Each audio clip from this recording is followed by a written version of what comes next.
Hey everybody, in today's episode, it's myself, Benjamin B, and Dr. T. Hey, have you heard of GLP-1s, Ozempic, semaglutide, Mounjaro, tirzepatide, all the brand names? It's the big buzz around town. We're going over a study today that we're finding out it could have quite the impact on alcoholism, and we're going to be discussing that, and obviously we have Dr. Tamanini here to back up these claims, and the skeptic Benjamin has some questions. It prompts good conversation. Once we finish with that, we transition to two in particular questions from our Facebook support group, which is called the Sobriety Network. We know you're going to love this episode. Enjoy the show. Here we are, Real Recovery Talk. I am your host, Tom Conrad. In today's episode, we've got Benjamin B. Whoop, whoop. And we got Dr. T. Hello. First things first, thank you for tuning in on the podcast app, whichever one that you choose to use. And thank you for watching on YouTube. In the end, if you have any comments, questions, or concerns, you could always reach us, info@realrecoverytalk.com. Again, that's info@realrecoverytalk.com. And ultimately, we want to help you turn your mess into your message. Right, peeps? Yes. Yep. Are you tired there, Benny Boo? No. No, just practicing for later? Yep. Okay. Isn't yawning something where you need oxygen, Dr. T? Sure. Yeah. I don't know about that. No, that's the wheezing that you do when you walk up the stairs. That means you need oxygen, Yes. right? What's up, Doc? What's up? I have a study for you guys that I want to talk about. Let's do it. All right. So this is from the American Society of Addiction Medicine, the Journal of Addiction Medicine. And the title is The Efficacy of GLP-1 Agonists in Treating Substance Use Disorder in Patients, a Scoping Review. What? Haha. See, we left this as a surprise for you, Ben. Ben's very anti-GLP-1s. Okay. Well, maybe this will change your mind a little bit in relation to substance use disorders, maybe. We'll see. Go ahead. Hard crowd here. So basically, GLP-1 agonists have been studied since all the way back since like 2005. So what this physician did is they took a team and they looked back at a bunch of different studies. And the studies basically came to the conclusion that 3 of the studies demonstrated positive results, showing efficacy in relation to alcohol use disorder, tobacco use disorder, and cocaine use disorder. For our listeners, real quick, they might not know what GLP-1s are. Can you give a couple name brand examples? So currently, trade names like Ozempic or semaglutide, tirzepatide, or Mounjaro. These particular retrospective studies were on the earlier versions of those. So, but what the physician ended up saying in this was because it's promising, the evidence is promising that they are getting NIH funding to study tirzepatide in substance use disorder populations now. They're peptides, basically, right? Mm-hmm. In a nutshell. All right, nutshell. I'll come back to that. Sorry, I didn't want to get off track. Okay. I'm excited. So basically, what this study was saying was the way that these peptides in particularly help with substance use disorder, so didn't help with withdrawal or anything, but help decrease like relapse rates and alcohol use disorder, tobacco use disorder, was that they augment the dopamine pathways that you see, the same pathways that we see in addiction. So food addiction, no matter what type of addiction it is, we know that it has to do with dopamine surge in your brain, in a certain area of your brain. And so what this study was showing that actually these peptides have been shown to decrease that surge, which decreases the positive reinforcement with using alcohol or substances or food, for instance. So that was going to be, I wanted you to clarify that, to dummy it down for me. So in essence, like, you know how a lot of people, if I eat a donut, like I get a lot of dopamine, not as much as meth, but you know, a little bit of a release there. Right. So essentially it makes eating less pleasurable. and I'm assuming makes alcohol and drugs less euphoric. Mm-hmm. Okay. In essence, it's I think it's twofold. It decreases the surge and it decreases the receptor's response. Correct me if I'm wrong then. Sure, but so like what's the pill form of naloxone? I'm drawing a blank here. Naltrexone, and also, oh my gosh, Vivitrol. Mm-hmm. Don't they, because they utilize those for alcohol, even though they're technically for opiate reversal, overdose reversal, where they make drinking less euphoric. So essentially this is kind of the same. It's different because the way naltrexone and Vivitrol work is they act on the mu opiate receptor. So the mu opiate receptors are also where endorphins bind. But it's not, the mu opiate receptors are not necessarily in this. So to get scientific here, specifically the brain system is your mesolimbic regions in the central nervous system, which are your ventral tegmental area, your nucleus accumbens.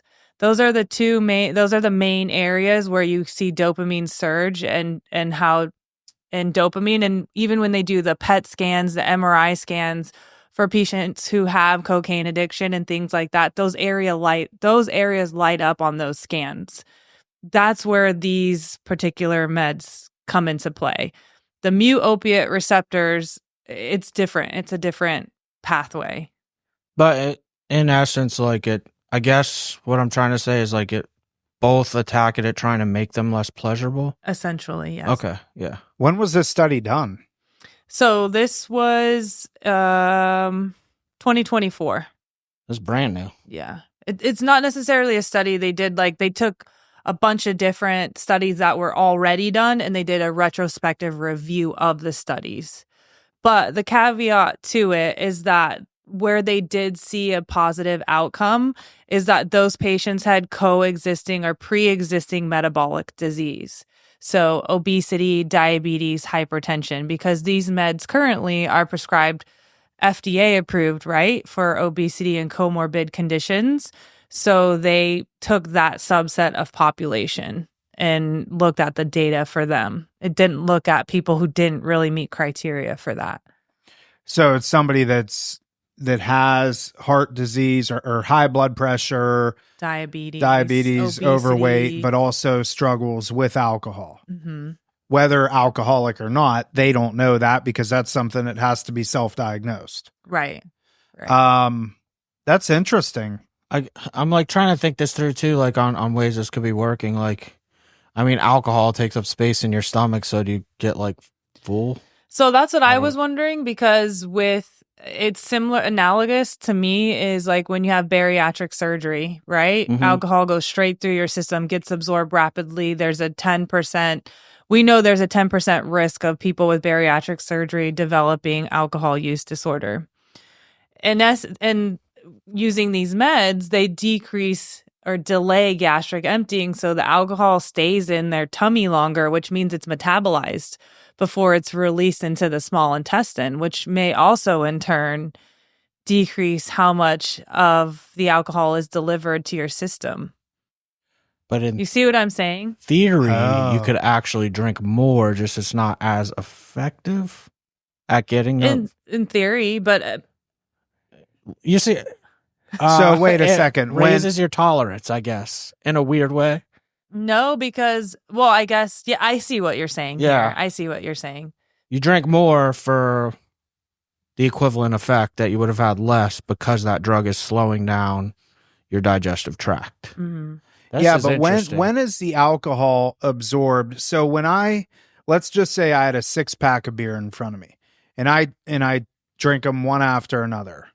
At what part throughout my body, where am I getting the euphoric feeling from? Is it from when it starts getting metabolized? Mm-hmm.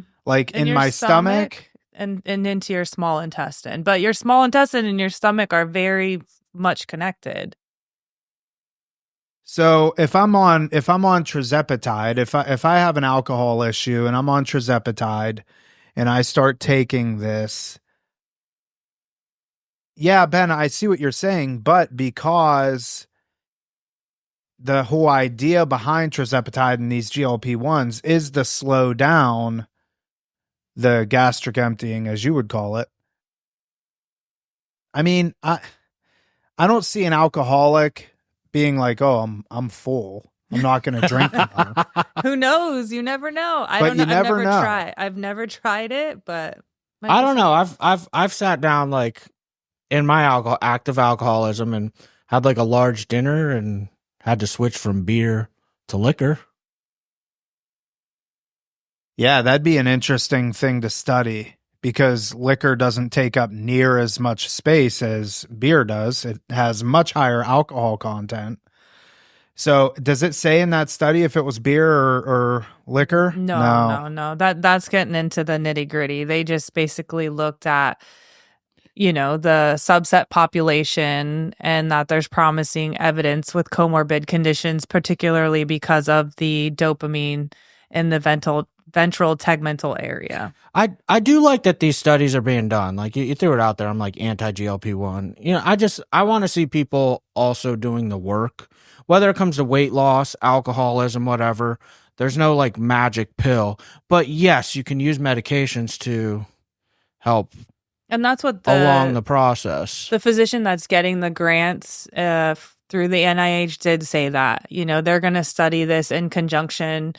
You're going to have different subset populations, but they recognize that it's not just the medication, that these people should also be in counseling or therapy or treatment and doing other things to help them, not just taking a medication to. And here's the other thing that I like that they're taking the time to research this, because how many medications out there have off-label uses that doctors prescribe for? Tons. Are you allowed to do that? I know a lot of doctors for do. This in particular, or just in general. Well, like Wellbutrin's used as smoking cessation, or for depression, or for ADHD. Right. Yeah, you're allowed to if it's within the scope of what you're comfortable with. Huh. And I'm an evidence-based person. That's I'm trying to think of I felt like I knew a ton off the top of my head. Now I can't think of any that. Like they'll use Topamax for cocaine or stimulant cravings. That's considered off-label. Didn't you use naltrexone for something? What'd you use it for? They gave me naltrexone when I was in treatment, and I don't know what the hell it did, but I just stopped using it. No, you tried it for something else. Oh, recently. Yeah. So, Dr. Spencer Nadolsky, pretty cool guy. He's a big weight loss physician, and one of the drugs that and this was before GLP-1s really came on the scene. This goes back probably 5, 6 years ago. I want to say this was 2018. Sometime in there. Probably when you did this, 2019. I did take naltrexone for appetite because it's an appetite suppressant. But I just didn't feel good. I did it for a couple of weeks. I'm like, ugh. They even make combo Wellbutrin, naltrexone pills now for weight loss. Really? Mm-hmm. Really? Interesting. I had a bad experience on Wellbutrin. I was ready to jump off a bridge.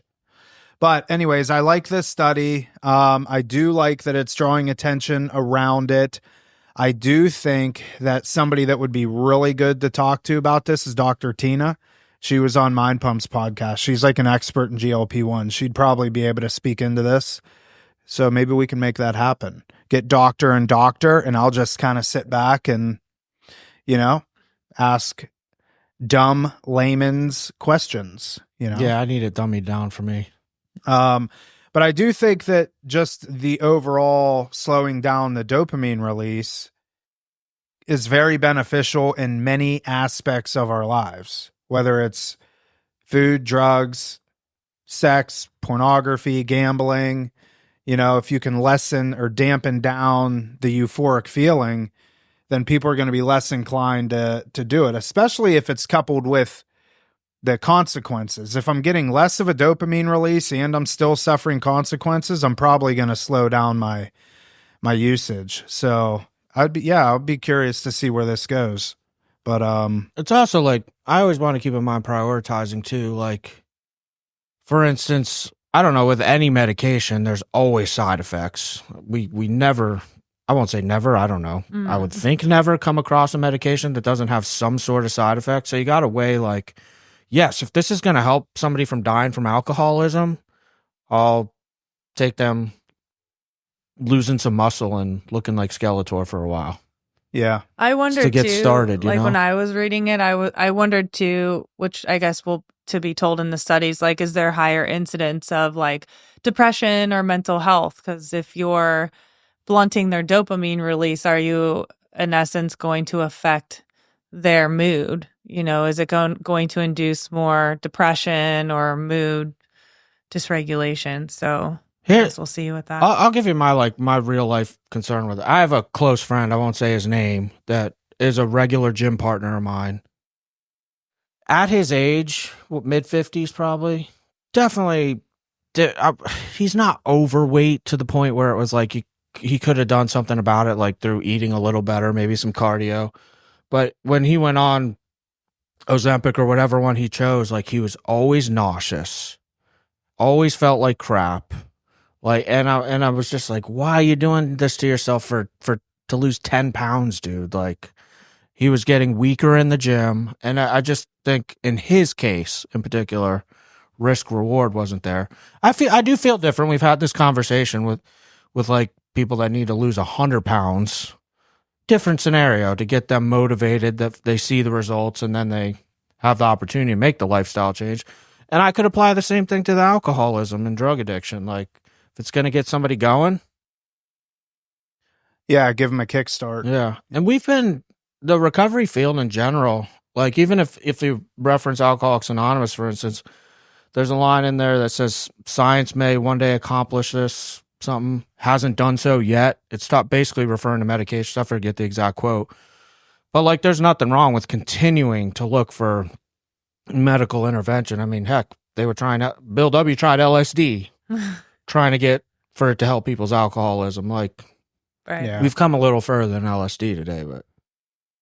All right, let's move on. Hey, if you don't know by now, we have a Facebook support group. It's called the Sobriety Network, and you can go to Facebook and find that. Just type in the Sobriety Network, and myself, Ben, and Tambini are there.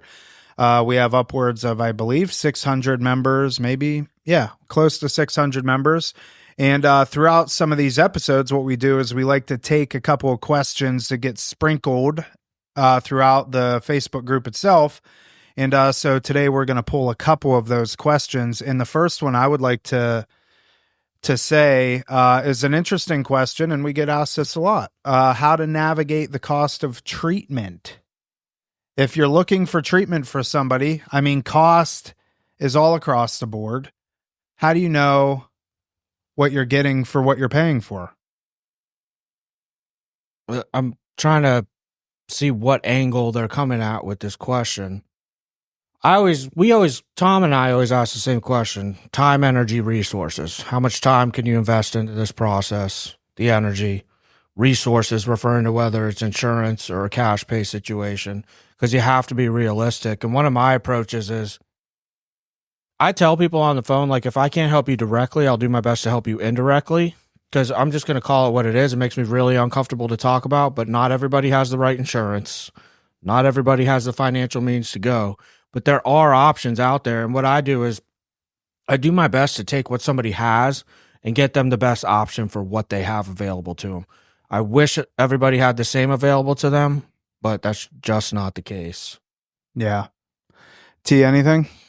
I'm along the lines of Ben. I think I don't get as many questions about it unless it's like in the primary care setting, and I kind of ask them the same things, like, what have you looked into, what type of research have you even done, and do you have insurance, do you not have insurance? If you don't, what are the options, and then kind of navigate from there. You're talking about with like prescriptions, because I've seen that with years before, where like a person's certain insurance here won't cover a certain medication that you might recommend, then you got to look for an alternative because it's like crazy expensive, stuff like that. No, but it's analogous to that. If they have whatever, if they're Blue Cross Blue Shield of Florida, we know a lot of places that are in network with them. And if that's all they have to work with, then we dive into our resources and we'll give them referrals. Mm-hmm. Yeah, the cost of treatment is all across the board, as little as free up to, I mean, I know places that are charging upwards of $70,000, $80,000, $90,000 for 30 days. I think that's absolute crazy town, but hey, the market's there for it. So, but I approach this question as it's less about how much money you're coming out of pocket, and more about looking at it as an investment. And I reference the stock market all the time when I'm talking to people that are potentially entertaining paying for treatment out of pocket. It's look at it like it's investing into the stock market. It could go really good or it could go really bad. And it really depends on level of willingness of whoever it is that's looking for treatment, and what treatment center they end up at. Is it a good facility? I mean, I know places that charge $50,000, $70,000, $80,000 a month, and the treatment is extremely subpar. And you're really paying to have them catered. Lobster tail for lunch, dinner, and caviar and toast for breakfast. And you can use your laptops and you can use your computers, and you're allowed to make business calls, and you're allowed to do this and that. And that's what these people are looking for. And oftentimes it's a rinse and repeat. They end up going back into these places. Now you could scale that down, and I'll reference us. I mean, because I don't hide it. We're $60,000 for 4 months worth of treatment. And we collect all the money in the first 90 days. And the reason we collect it in the first 90 days is because that's when the bulk of the work is being done. The last 30 days of treatment is free.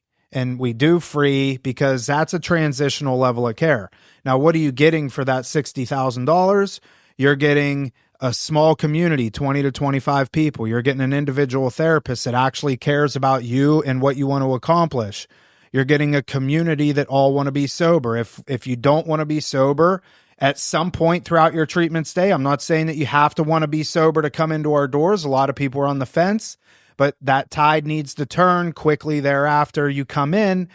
So when the people are here, they want to be sober. And you show me your friends, I'll show you your future. You're going to get a solid community of people that all have the same end goal in mind, which is being clean and sober. You have a staff. A lot of us are in long-term recovery that have worked the steps, that are active in our programs and stuff like that. We eat, sleep, and breathe recovery. We have open door policies. You can come in, talk to myself. You can come in and talk to Ben. You can come in and talk to Tamanini at any given time. So as long as, we're not busy. We interact with our clients on a daily basis, Monday through Sunday. The list goes on and on and on. So it's comparing apples to oranges a lot of times. But looking at it as an investment is, I think, very important, because there's no guarantees in this stuff. We're not magicians. We can't, Tambini doesn't have a prescription that we can give somebody that just alleviates addiction. It doesn't work that way. But we do our damn best to make sure that you get what you pay for. And I think too that you really have to manage expectations as well. Where I'll be just to chime in on this part, like I've been to state-funded places that were terrible. Probably one of them that I went to twice for detox, I would say was worse than jail. However, at the time, it was enough for me to stop and stay alive, and maybe a week or two where I would have ended up dead. Like, had I kept going another week or two, chances are I'd be 6 feet underground. So, like, I also want to come out and say, like, I get irritated. I just had a sponsee, for instance, and this was a few months ago, that he burned through his opportunity. He had insurance at one point. He had a successful business and money and could pay for these treatment centers. And he ended up going to this place where he got in free because all his resources are gone now. And he's like, AMA'd and jumped the fence. And he's complaining, they treat me so bad. I'm like, dude, the place is free. And you are literally having 4 seizures a day. Like, quit whining. Yeah. You know what I'm saying? So managing expectations too, where like, dude, you can get sober anywhere. I'll call that what it is. There's a place down the road called the Fern House that's from us. It's literally the oldest halfway house in Palm Beach County, if I'm not mistaken. It's been around forever. There is zero clinical. They do not have therapists, none of that. They have, I don't want to call it a referral system, but all the judges in West Palm Beach know Fernhouse, and they send people there. And I have had a lot of sponsees who have gone to this place where basically, like, dude, you get a bag lunch with the peanut butter and jelly. They send you off, go find a job. You know, you come back, you have dinner in their cafeteria. Like, and a lot of people have gotten sober there. You can get sober anywhere. Now, don't get me wrong. Somebody will definitely benefit from and probably have a better chance of success. I'm just going to throw it out there when they're at a place that has more resources, like licensed mental health counselors, LCSW, a Dr. T, you know, the chances are better for sure. But also, you know, manage your expectations too. Like if you bring the willingness, honesty, and open-mindedness, and you really want this thing and you're willing to do whatever these places ask, you're probably going to stay sober. It might suck at some place more so than another. Yeah. But yeah, a couple takeaways, and then we'll move on to the last question and then wrap this up. If it is in fact you or somebody that you know that is pricing out treatment, there's a couple of things that I think should always be done. Number one, first and foremost, if capable, tour the facility. Go lay eyes on the place. Meet the staff, ask questions. Are they licensed clinicians, or is it just a couple of bozos like myself and Ben that are running all the groups? Well, that's why we have Dr. T here. Yeah. Mm-hmm. Interact. And just a disclaimer, we have licensed therapists. Ben and I aren't running all the groups here. Ask questions. See if you can even get some client testimonials. And I'm not saying on the website, because honestly, I can chat GPT client testimonials all day long and plug them into my website. And you're going to think, oh, Susan L had a phenomenal experience at Rock. Meanwhile, I don't even know who Susan L is. Can I make a quick point on that? I won't get stuck. You can almost never rely on treatment center reviews, because the only ones that leave reviews are the people that left pissed off. And usually they're the not good, bad apple client. I'm going to throw that out there. True. I'll throw this out there. Our center actually has great reviews. I digress. But yeah, a couple of bad ones, but that's because they didn't like you. Yeah, they didn't like me. That's a fact. Yeah, I got blasted on a couple of our reviews. But hey, you know, it is what it is. It is what it is. But at the end of the day, be wary of that too, because most of the time when people complain, it's people that weren't going to get sober no matter where they were. Yeah. All right, last question, and we can burn through this one quick because this one's easy, and we got to wrap this up because I have a consultation call, and if you would like to schedule a consultation call with us, you can go to realrecoverytalk.com, and on the homepage, there's a little link that says schedule a call. That's what I'm getting ready to do. Next question, is it possible to get addicted to prescription meds? Yes. Yes, definitely. Yeah. I think people naively take what physicians say all too seriously. And I say that with a grain of salt because physicians are supposed to go through medical school and they're supposed to know everything about everything. But the reality of the situation is, and especially in this field, is they don't. How much time in all of your medical school did you study addiction? Less than 5%. There you go. You absolutely can get addicted to prescription drugs. In fact, that's how most people get introduced to drug addiction to begin with. Mm-hmm. Well, the medical field too, and I learned this in school, Ben did go to school, everybody. Yes. They differentiate physical dependence from actual addiction. And I do find that people, they take their medication as prescribed, and all of a sudden one day, for whatever reason, they run out. Maybe the pharmacy didn't have, all of a sudden they're sick and they go back to a doctor. Why am I so sick? They didn't realize that they were physically dependent on it, and then quickly develop an addiction as a result of the withdrawals. Yeah, you have to discern, like, there's a mental addiction and there's a physical addiction, and those two are not mutually exclusive. So some people, can have a mental addiction, for instance, I just had a young girl ketamine addiction. But we know that there's no physical dependence that comes along with that. Or vice versa. You could have someone who's on chronic oxy for years and they don't necessarily misuse it, mistake it, get high from it, But if they just abruptly stop it, they'll have a physical withdrawal. Yeah. So, there's different types of addiction that people aren't aware of. And they have to ask their doctors before they write these meds, as well as when they get prescribed these meds, what is the risk? What are the benefits? What are the alternatives? Yeah. I think, too, doctors are more educated now than they were. Back in 2000 and probably 5 or 6, when I went, I think that's when it was. When I went from Florida to Minnesota, I literally walked into a doctor's office up there. I was being prescribed Roxy's here from the doctor shop and thing. But I walked up there and I was like, I have chronic chest pain. I had an angiogram once done. And in Florida, I was prescribed and I need 3 40-milligram Oxycontins a day. And this lady wrote the script. Never met me before. But it just goes to show, she had no idea. She's like, I've never prescribed this before. I'm like, oh, it's a regular thing. Don't worry. Ben's just write the script, would you? And she did, though, for months.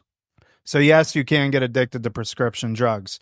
So, look, if you want to ask a question, you can obviously go to the Sobriety Network and click join, answer a couple of questions. We'll let you in there. We really encourage you to go there. It's for anybody that has been impacted by addiction in any capacity, whether you're in recovery, need to be in recovery, or you're a loved one that has somebody in your life that struggles with addiction. Again, it's the Sobriety Network.